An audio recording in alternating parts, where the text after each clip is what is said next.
George Joseph Smith was a charmer and, of course, a con man and a killer. Women were his murderous habit, and he would kill time after time after time. Drowning in a bath is a very unpleasant way to die. The crimes of George Joseph Smith shocked Britain in the early 20th century. He was a bigamist, but his obsession wasn't with love. It was money and murder. I'm Fred Dinenage. As the official biographer for the Cray twins, I've learnt that when it comes to crime, there's always more to the story than meets the eye. So I'm re-examining historic murders like the 3 committed by George Joseph Smith to see what impact they had at the time and may still have now. So how did he become known as the Brides in the Bath murderer?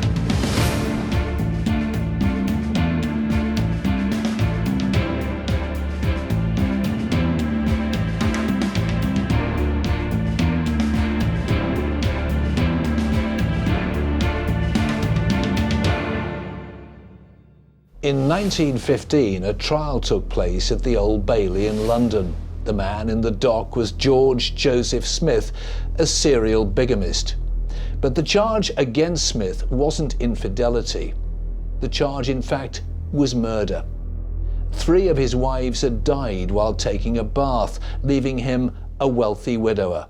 At the time, Edwardian England was a country in which roles between men and women were slowly changing. The suffragette movement was growing. For most women, though, marriage was still an important part of life and enabled them to gain respect in society. On August the 26th, 1910, in a small registry office in Weymouth, 33-year-old Bessie Mundy was about to marry the man of her dreams. George Joseph Smith had whisked her off her feet, and after a short romance, he'd proposed. He suggested they wed immediately. She had no idea he was already married to 4 other women. How did he manage to persuade a woman to marry him after just a few days? Well, someone who studied Smith's powers of persuasion is the author, Jane Robbins. Well, he was on a mission. He wanted to get the job done as quickly as possible, and he was very good at courting in the old-fashioned sense. Behind George Smith's enigmatic facade lay a cruel and unscrupulous character. He'd grown up committing a series of petty crimes, but it was at the age of 26 that he decided to target women and exploit them for his own means. He was a very charming man. He presented himself fairly well. He looked smart when he wanted to. He would wear a very fancy frock coat and a silk hat and gold chains. And so in many ways he was very plausible. He persuaded each woman that she was the love of his life, and in each case they fell for it. And very often he was married within a few weeks, and these women were conned out of all of their money very, very quickly. So what were the motives that drove Smith to be a bigamist and a killer? I'm hoping that preeminent criminologist Professor David Wilson will help me further in my investigation. This is a man who doesn't love women, he simply uses them for his own ends. So even before the murders, this is somebody who flits in and out of his partner's life. This isn't somebody who's kind, this isn't someone who can show love in the real meaning of the word, this is somebody who simply uses. The marriage certificates from the time indicate just how George Smith married his victims using a variety of names. It was as Henry Williams he captured the heart of Bessie Mundy. Bessie was a very sweet young lady, not terribly bright, but people liked her a great deal. She was also slightly gullible. Her brother Howard used to say that she was very easily led. So tell me about the sort of women that would have attracted Smith, that would be ideal for his particular purpose.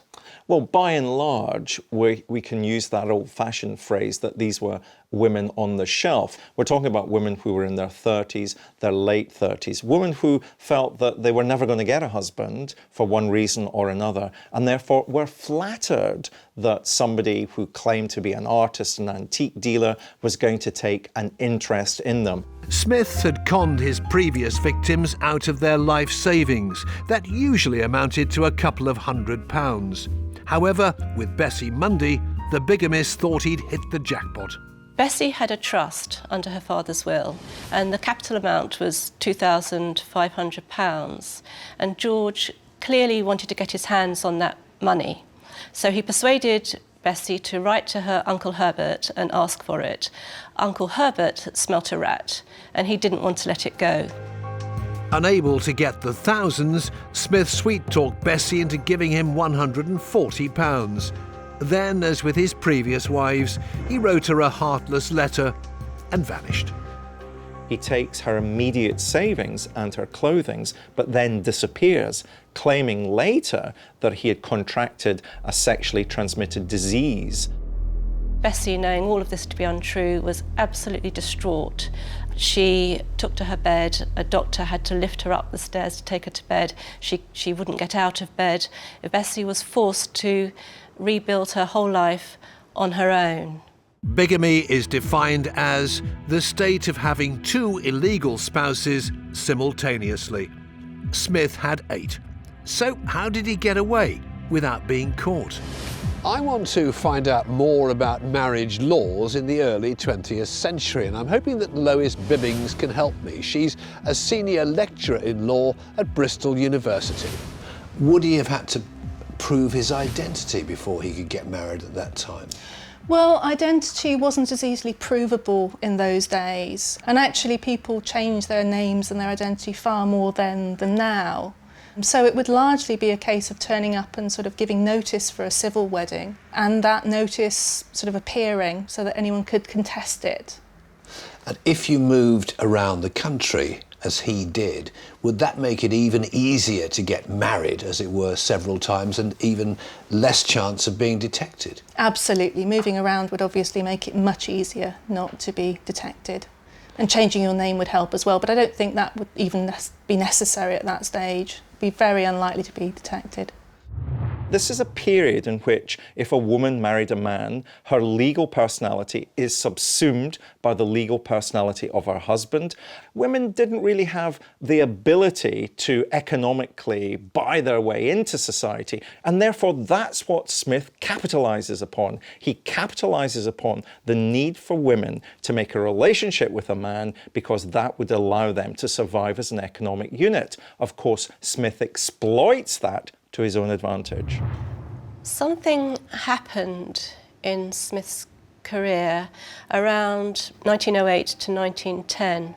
Until that point, he'd been marrying young girls, persuading them to give him all their money, and then just leaving them without any explanation and taking everything they owned, disappearing. But at about that time, he decided that actually this business, and I think he thought he was running a business, could be a whole lot more profitable if his wives were to die and to leave him everything. Smith never usually returned to the women he'd defrauded, but Bessie Mundy had something that he loved and wanted to get his hands on: money. Smith was reunited with Bessie Mundy 2 years after walking out on her, and this time he'd do whatever it took to steal his wife's fortune. It seems quite astonishing that she took him back. He was a great charmer, and he made very effusive, lavish promises to her about starting over and being a good husband. And I think she just wanted to believe him so much that she went along with it. Now, on the same day as he was making all these promises to her, he took her into a solicitor's office to have the solicitor write to her relations, telling them that he was a good sort of a chap, and also persuading Bessie to hand over £150 more of her money to him. So alarm bells should have been ringing so loudly. Smith persuaded Mundy to travel 200 miles to the seaside town of Herne Bay in Kent. They were to begin their new life together. It was a thriving holiday resort and one where they were completely unknown. When they arrived at their destination, Bessie apparently fell ill. George took Bessie to the doctor, Dr. Frank French, in Herne Bay, because, as George put it, she had had a fit. The doctor listened to George rather than Bessie. Bessie just sat there silently. But George explained that Bessie was unwell, and the doctor prescribed some medicine for her.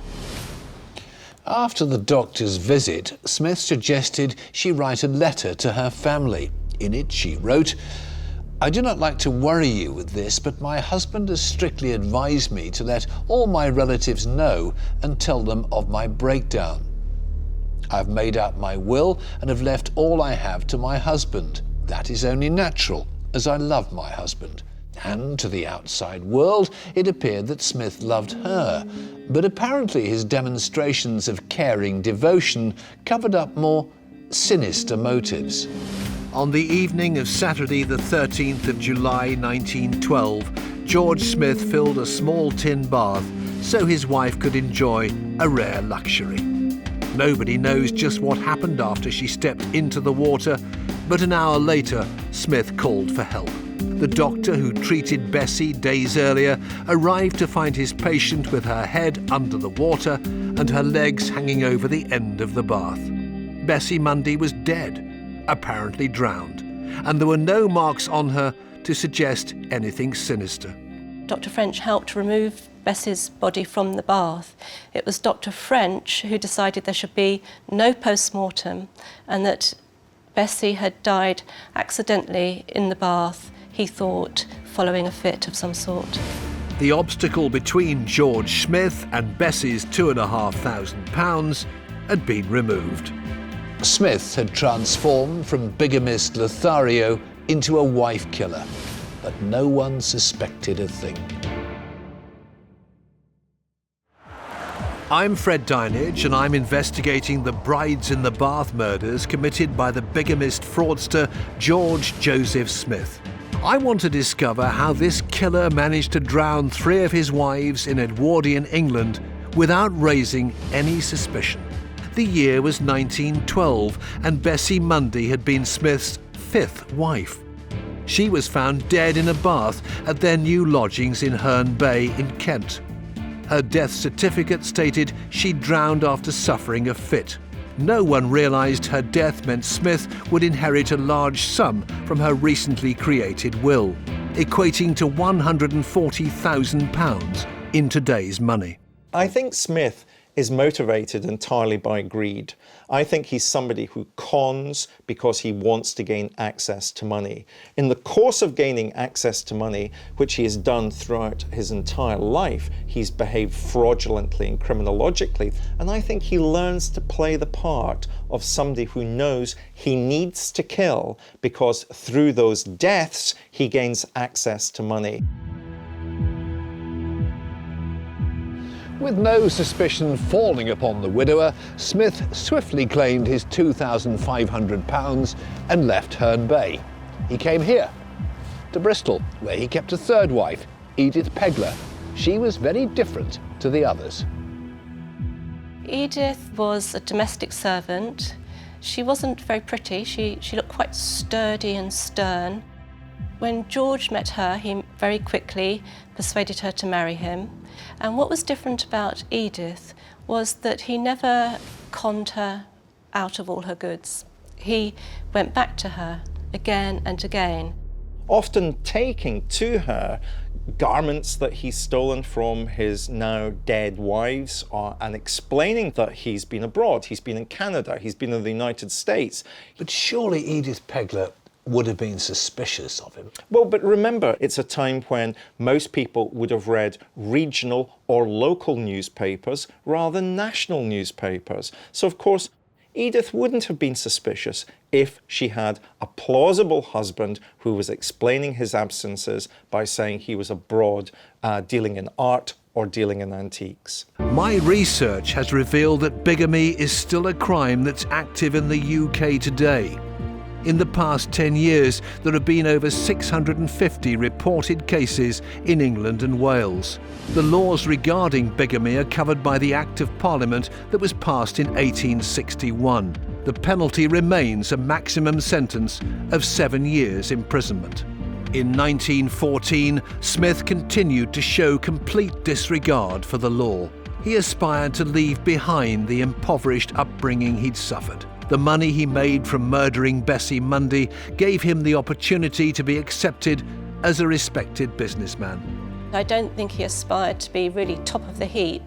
What he wanted to do was to cut a dash and to be a figure in the society in which he was living. So after the death of Bessie, for instance, he spent £1,300 on an annuity. He also had some business ventures, and he was a really poor businessman. He bought a number of houses in Bristol and within months sold the lot at a great loss. So he was always, in a way, living from hand to mouth. With Bessie's fortune at his disposal, Smith really shouldn't have had to return to a life of crime, but he wasn't the astute businessman he liked to think he was. The resources soon ran out. It was time for the bigamous entrepreneur to leave Bristol again in search of another wife. Alice Burnham was a church-going lady from Buckinghamshire. Although one of the younger of Smith's victims, she'd lost hope of marriage. She had what was considered a shameful disease. Alice was 25 and she was fairly pretty, a little bit plump, but really quite attractive. And she did seem to have prospects. But we do think that Alice had gonorrhea, which was really common at that time. That could well have affected her confidence about finding a husband and made her a lot more susceptible to the charms of George Smith. Smith realised there were few women with large inheritances such as his previous wife Bessie, so he set about ensuring his new brides would yield a sort of payout that would make marriage worth his while. But if she didn't have a lot of money, what would have been the reason for him to marry her?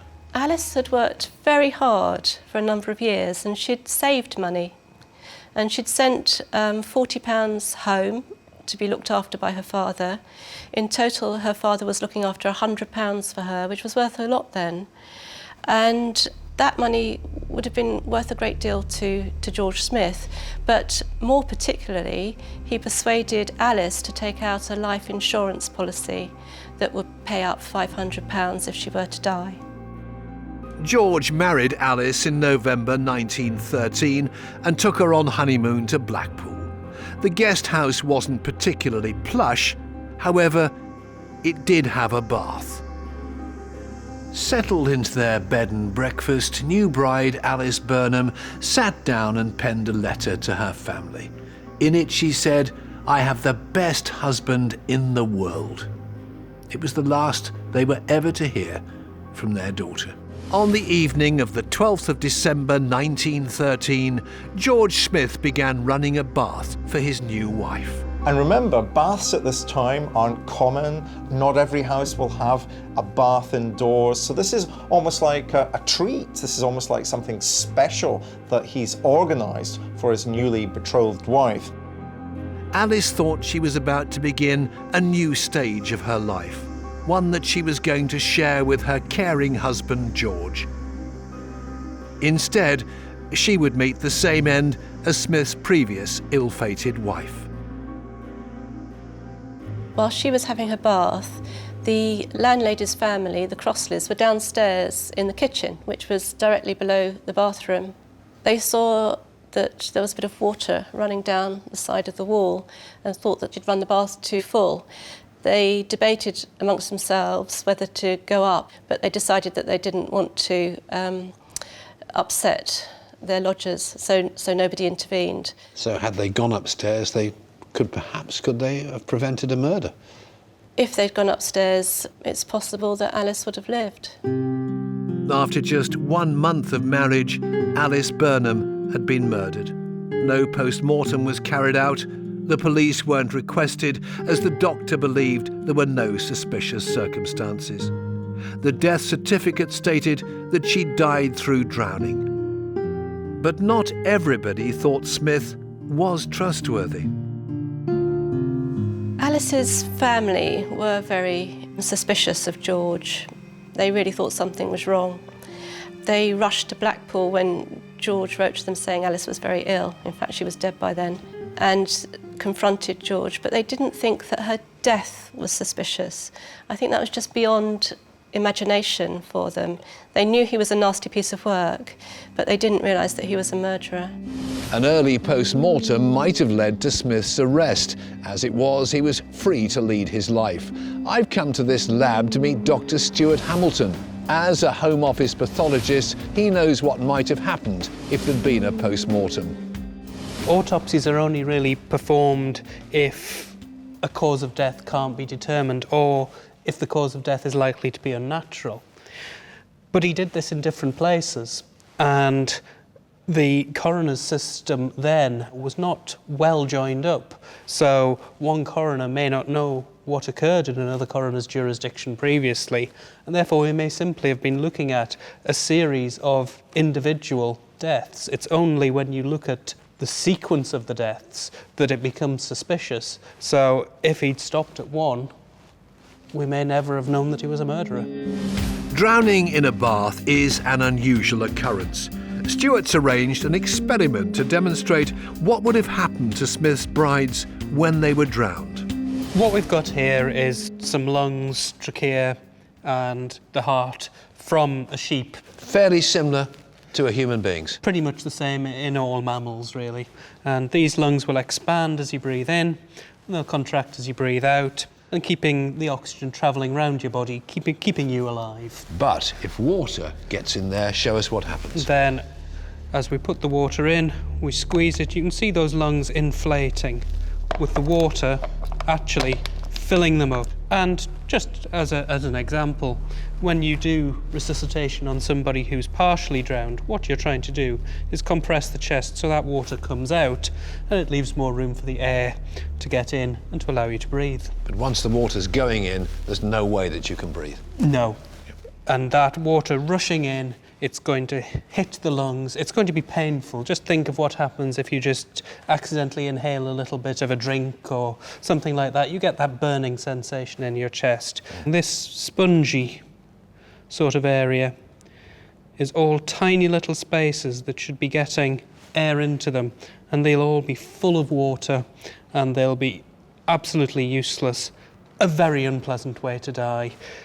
You will be fighting for breath, you'll be fighting for air, you will actually be doing the movements of breathing as your body tries to pull in the air, and you'll just be pulling in more water.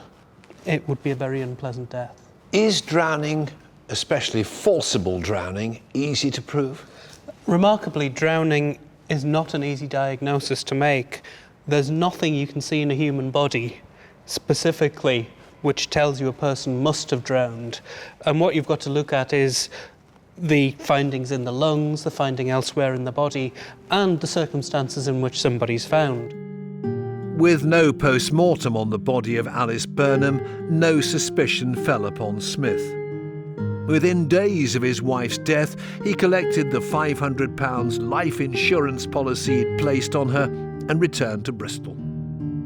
He'd now killed twice and would soon strike again.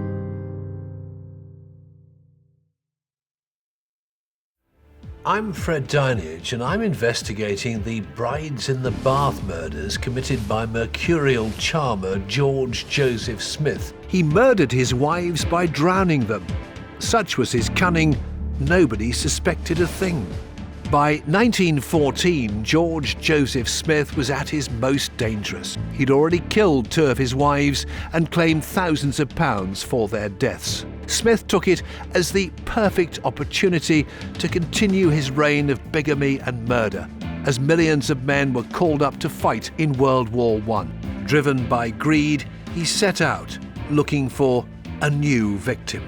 Would it have become easier after the first one? Absolutely. Most serial killers are not very skilled at murder when they first kill. But of course, if they then perfect how they murder, that means they gain in confidence about how they're going to behave. And crucially, in Smith's case, and with many serial killers, you see the gap between murders becoming narrower and narrower and narrower, because then they feel so powerful that they think they are never going to be caught, that they are invincible, that they're omnipotent. And so if we look at the gap between the murders of Bessie Mundy, the first victim, we're talking about there being some 2 years between her murder and the murder of Alice Burnham, but we're only talking a matter of a few months between the murder of Alice Burnham and Margaret Lofty.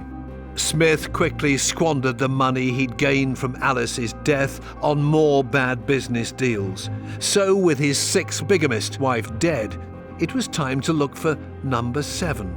Margaret Lofty fitted the profile. 34 years old, quiet, and living with her sister and elderly mother, a prime target for the bigamist charms.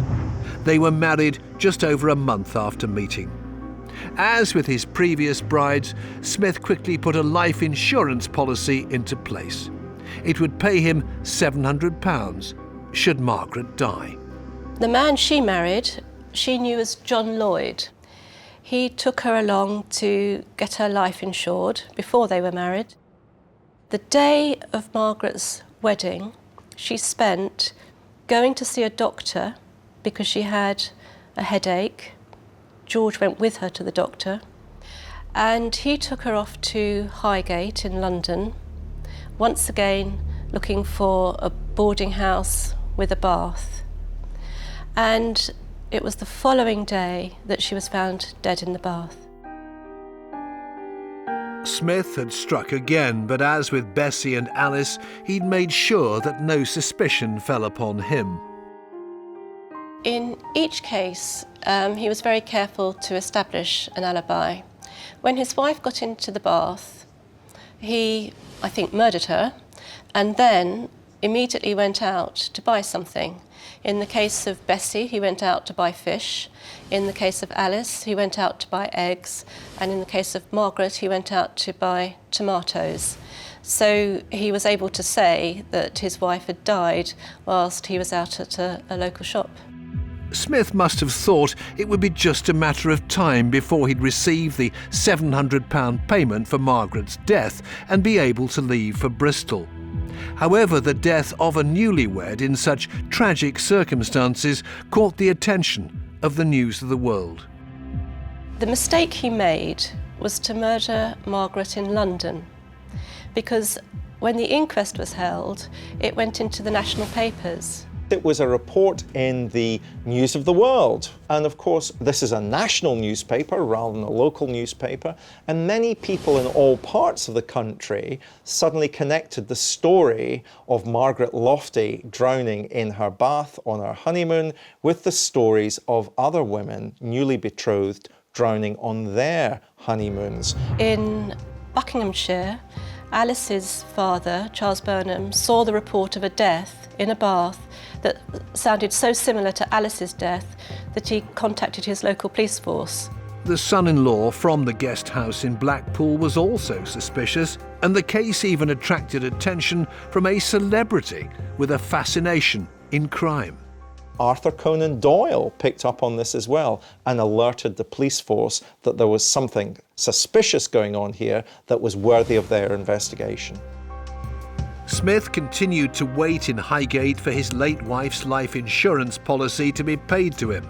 Little did he know, for the first time the police were now involved and the net was closing in.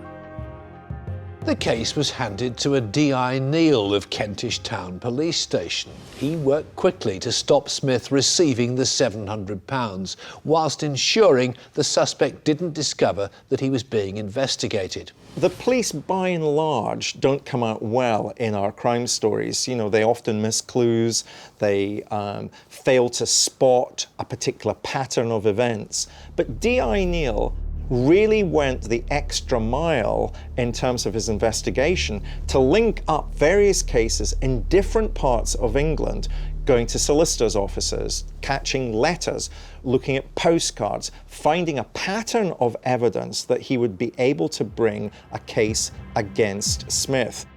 D.I. Neal's investigations took him to over 40 towns and statements were taken from 150 witnesses. The investigation uncovered 21 bank accounts belonging to Smith. Smith's various aliases began to be revealed, as were the wives and girlfriends who'd been conned by the bigamist but escaped with their lives. On February the 1st, 1915, he was arrested. Now, according to the police statement, Smith commented that, "You may think it strange, but it was the irony of fate that my wives should have died in the same way." The plug had been pulled on George Joseph Smith's murderous reign, but they still didn't know how he'd done it. This is where the famous pathologist Sir Bernard Spilsbury enters the story. Sir Bernard Spilsbury was really the first high-profile forensic pathologist. We, in the modern era, call ourselves Home Office pathologists. It was a title that was created for this man. He was a very intelligent and a very good pathologist to start with, but he was a great self-promoter. He was very good, as a lot of the great doctors are, at putting over the idea that he knew more than you did. And if you disagreed with him, well, you must be wrong. And if you can give that impression, particularly in a courtroom, it often comes across very powerfully with a jury. And he had that ability to just tell us that he was the expert. In the early 20th century, forensic science was being called upon more frequently to solve serious crime. New techniques like fingerprinting were becoming commonplace to catch serious criminals. Spilsbury was always willing to push the boundaries of science to gain more knowledge on methods used to murder. One of his more controversial findings came after exhuming the body of Bessie Mundy. Well, a really vital piece of scientific evidence, which was presented by Spilsbury, was what he called the goose skin that he had found on Bessie's thigh. And it was in a pretty terrible state when Spilsbury examined it. And yet he said that he'd found a scrap of skin with what we would call goosebumps on it, and that this little scrap of skin was the key to the case, because these goosebumps showed that she had died very suddenly. This had a big effect because it seemed like a Sherlock Holmes coming up with this vital piece of information that was scientific and had great credibility. Spilsbury now had to discover how Smith had killed his wives in the bath without anyone becoming suspicious. This would almost lead to the death of another woman. I'm Fred Dinenage, and I'm re-examining the extraordinary tale of bigamist George Joseph Smith. He killed 3 of his 8 wives. In his mind, he believed he'd committed the perfect crime. But in 1915, Smith's trail of murder was uncovered by Detective Inspector Neal, and he was arrested. D.I. Neal now had to uncover how Smith had drowned 3 of his wives in the bath. For this, he called upon a man whom he believed would unlock the science of the case, pathologist Sir Bernard Spilsbury. Spilsbury's legacy continues to today. I think we look at television programmes featuring pathologists and how they can work everything out from the smallest piece of evidence in that Sherlock Holmes kind of way. It's all really coming from this man and his personality. Spilsbury's experiments led him to believe that Bessie had died suddenly in the bath. He now had to prove the method. How did Smith kill his wives without arousing suspicion? For that, he needed a bath of water and a volunteer swimmer. With the help of David Wilson, we're going to recreate Spilsbury's experiment, but without the water. This is a dangerous exercise. Please don't try and copy this at home. As you can see, if I just showed demonstrating through Annabelle, it'd be very difficult to push a head beneath the water. Also, if I did so, then Annabelle could writhe around, she could shout, she could cause people to come to her aid. Now, that's the last thing Smith wants. So he develops a technique that allows him to get these women, his brides, under the water without them struggling. Show me how he did it. Okay, let me just change places for a second, Fred. And so he would reach under the water, grab hold of the ankles and pull! And as you can see... Head straight underneath the water. Try and get up, Annabelle. Try and see how difficult it is, even in an empty bath, for Annabelle to get up. I've pulled her legs above the taps, her head's below the water. She can't struggle out of this position. And it's in this position that she drowns. And it's this demonstration by Spilsbury that's the beginning of the end for George Joseph Smith. Spilsbury described his volunteer as a very fine lady swimmer, one used to diving, plunging and swimming. But nothing had prepared her for the sudden immersion. She went under the water with such force that she was rendered unconscious instantly. The police had to spend some time reviving her, and Arthur Neal says that he was worried that actually she might have died. The near death of his volunteer was evidence enough for Spilsbury. He was confident he'd discovered how Smith drowned his brides so easily. So these days, would you be able to carry out trials, experiments as Spilsbury did to prove the point? It's simply not possible these days to put somebody under the water in a way that we theorise kills people. It's generally considered to be bad practice, really. They got somebody and they tried to reproduce the circumstances, and by all accounts, she did lose consciousness very quickly. So, in some ways, you could argue that that supports the theory that he put forward. On the 22nd of June 1915, George Joseph Smith stood trial for the murder of Bessie Mundy at the Old Bailey in London. Well, the papers went to town on him and drew him as a great monster and a great charmer of women at the same time.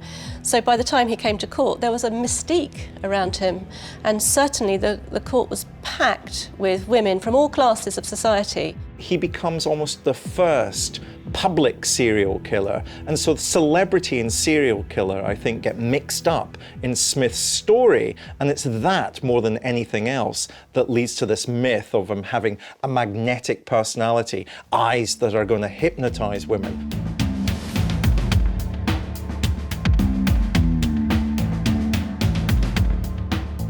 As the trial progressed, all the evidence proved Smith's bigamy, but there was nothing to prove that he was a murderer. I think initially Smith had a great defence. There wasn't really much evidence to convict him. Well, the prosecution seemed to have had very little evidence. They had circumstantial evidence in terms of Bessie's death and also in relation to the other two instances. All that really amounted to was presence in the house and coincidence of having supposed wives dying in baths, so very little. In the early 20th century, the majority of criminal trials wouldn't allow evidence relating to other crimes to be presented. An exception was made in relation to George Joseph Smith. What the prosecution did and what the judge eventually allowed and the appeal court approved was the idea that the other two cases could be introduced, not to prove the facts, but to prove the idea of a system. The idea that the death of Bessie in a bath wasn't an accident because it became too much of coincidence given two of his other supposed wives died in the same manner. So the prosecution had to bring the evidence from the other cases into the trial. Smith, of course, abhorred the idea that this kind of similar fact evidence was being introduced. Is it a fair way, do you think? It's a very suspect way of establishing liability, I think. It's dangerous, and it's the way in which I think sometimes miscarriages of justice happen. 112 witnesses were called to testify against Smith. Some of the most damning testimony came from the prosecution's expert witness, Sir Bernard Spilsbury. We know that he was a great showman, a great self-publicist, and I'm sure that giving this veneer of scientific accuracy of he measured the bath and he brings the bath into the courtroom to show to the jury must have been a piece of theatre, really, which, again, is part of the overall impression he was trying to give of an expert, of a scientist, of a gentleman, of somebody who just knew things that you don't. During the trial, Spilsbury was allowed to demonstrate, using the bath, just how he thought Bessie Mundy may have died. He stated that accidental death was so improbable it almost amounted to an impossibility. And at the end of the day, how crucial, how important was his testimony? I'm sure that his testimony was very important, probably less for the content of it, but more for the authority which he brought to the case. He brought the idea that this was scientifically valid, and I'm sure that that convinced the jury. Juries like a story to tell, and he gave them that. The trial lasted 8 days.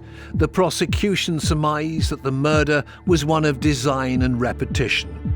Smith's defence countered that his motive for murder did not convert suspicion into proof.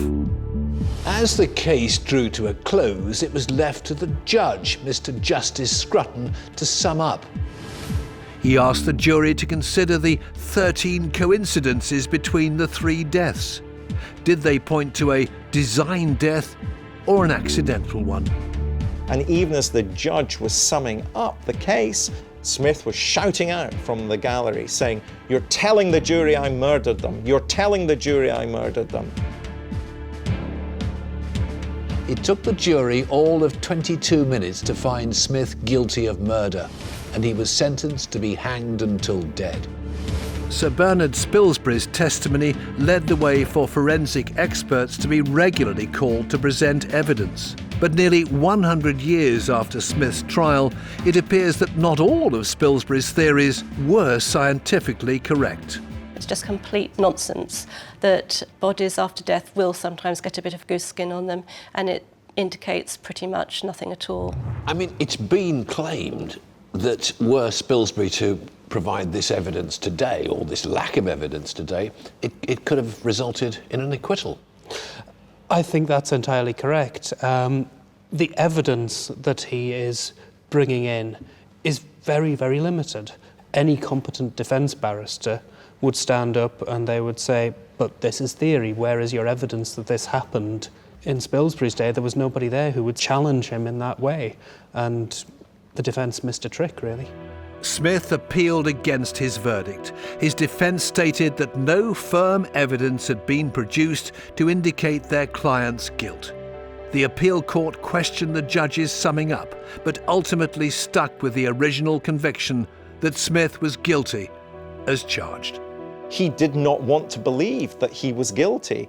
You know, he had compartmentalized his life so clearly that he could no longer access those parts of his lives to be able to see that he deserved punishment for what he had done. George Joseph Smith was executed. No other woman would be exploited by the serial bigamist and killer ever again.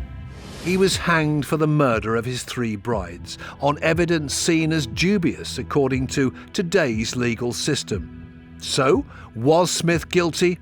Although I think Spilsbury's views in many ways were not scientifically supported and went beyond what these days we would be happy to give as evidence in a courtroom, I think ultimately the outcome of the case was correct. I think all the circumstantial evidence is so powerful. The similarity of the 3 cases is so compelling. The fact that this man who had all these different names was identified as being the same person, he was definitely guilty. George Joseph Smith was a man addicted to crime. His ability to exploit vulnerable women made it easy for him to take their money and ultimately their lives. What has fascinated me is the amount of work that went into catching the murderer. The pathologist Sir Bernard Spilsbury's testimony paved the way for expert witnesses to be called in court cases. He ensured that forensics became commonplace in crime investigations. Without Sir Bernard Spilsbury, the father of CSI, George Joseph Smith could have got away with murder.